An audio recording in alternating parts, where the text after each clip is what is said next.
Okay, so welcome.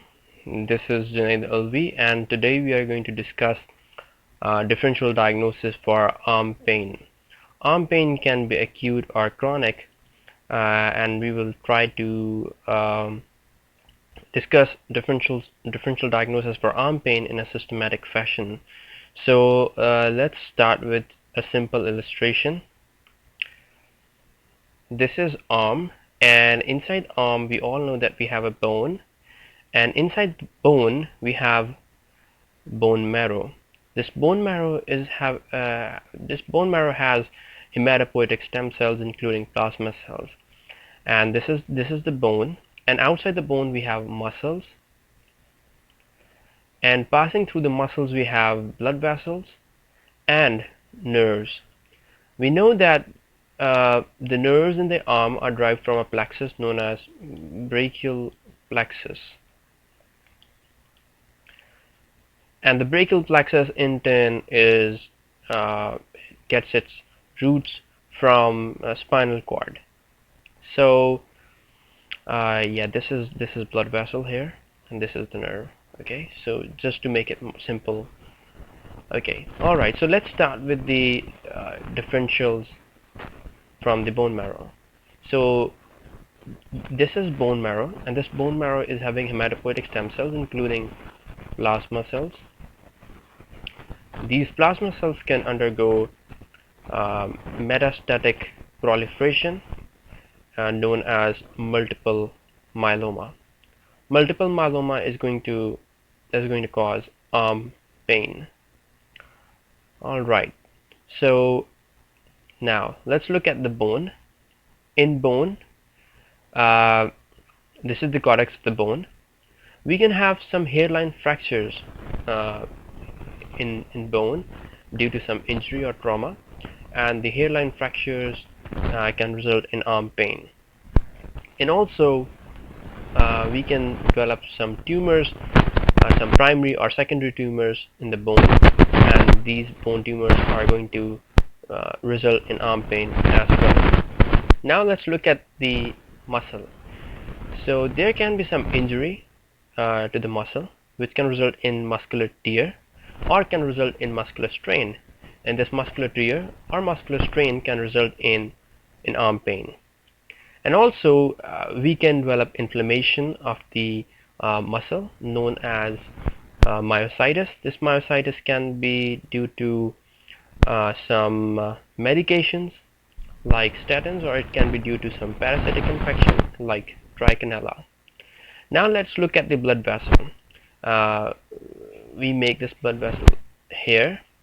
Now the main blood vessel in the arm is the brachial artery.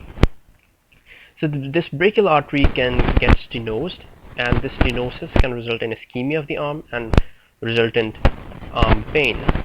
Now this brachial artery or the other veins in the arm can also develop can develop thrombus, or some embolus can get lodged into these vessels and result in bone pain as well. So this is about the blood vessels, and now let's look at the nerves. The nerves, we already discussed that the nerves in the arm are derived from a plexus known as brachial plexus, which is high up in the arm. This brachial plexus can be compressed from downside, maybe due to some apical lung tumors, or it can be compressed from upside by an extra rib known as cervical rib, and this compression of brachial plexus can lead to arm pain. And we also stated that this brachial plexus is derived from spinal cord. Now some degenerative changes in the spinal cord like cervical spondylosis can result in arm pain, as well as stenosis of the spinal canal can also result in arm pain, and as well as herniation of the disc, cervical disc herniation of the cervical disc can also result in arm pain as well. Okay, so yes, the nerves, and one very important differential for arm pain is that we all know that the pain of myocardial infarction can be referred in the arm, and we can, a patient can experience it as an arm pain. And also, the nerves can develop some neuropathy, like peripheral neuropathy, and the peripheral neuropathy can result in arm pain as well. And yeah, there can be some injury to some there can be some injury to the nerves, maybe because of fracture or some other thing, or some other event, and injury to the nerves can result in arm pain as well. One more important thing is that we have shoulder joint, and the diseases which cause shoulder pain can be felt as arm pain, and so any pathology in the shoulder can also be felt as arm pain. So we are going to discuss the pathologies of shoulder joint in some other video. So so now we have discussed different differential diagnosis here. So let's revise it. We have this bone marrow. From this bone marrow, we can develop multiple myeloma. We can have hairline fractures on the bone. We can develop tumors of the bone. We have muscles here. There can be some muscular tear or some muscular strain or myositis. Then we have blood vessels here. Blood vessels can narrow down. Stenosis of blood vessels can cause arm pain.